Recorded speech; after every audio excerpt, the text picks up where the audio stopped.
आणि गेल्या काही दिवसांपासून बारामती लोकसभा मतदारसंघ महाराष्ट्राच्या राजकीय वर्तुळात चर्चेच्या केंद्रस्थानी राहिलाय। महाविकास आघाडीचे जागा वाटप अंतिम टप्प्यात आले, पण यापूर्वी सुप्रिया सुळे यांच्याकडून स्वतःची उमेदवारी घोषित करण्यात आली आहे। सुप्रिया सुळे यांनी शुक्रवारी आपल्या व्हॉट्सअप स्टेटसवर एक फोटो लावला। यामध्ये त्यांनी स्वतःला बारामती लोकसभेचा उमेदवार म्हणून जाहीर केलं। या स्टेटसमध्ये शरद पवार, सोनिया गांधी आणि उद्धव ठाकरे या तिघांचेही फोटो आहेत। तसंच नॅशनलिस्ट काँग्रेस पार्टी शरदचंद्र पवार या पक्षाचं चिन्ह असलेला तुतारी वाजवणारा माणूसही सुप्रिया सुळे यांच्या स्टेटसवर झळकत होता। यावर सुप्रिया सुळे यांनी ही प्रतिक्रिया दिली आहे।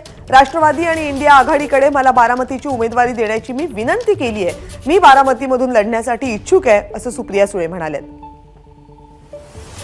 माझं विकास कामं जी मतदारसंघात झालेली आहेत ते सगळं बघून मला पुन्हा एकदा ह्या भागात संधी द्यावी अशी मी विनंती महाविकास आघाडी आणि इंडिया अलायन्सला केलेली आहे।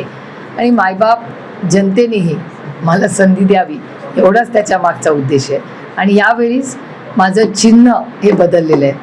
तुतारी वाजवणारा माणूस हे चिन्ह माझं आहे, त्याच्यामुळे ते चिन्ह सगळ्यांपर्यंत पोहोचवण्यासाठी मी तो व्हॉट्सॲपला स्टॅटस ठेवलेला आहे। एबीपी माझा, उघडा डोळे बघा नीट।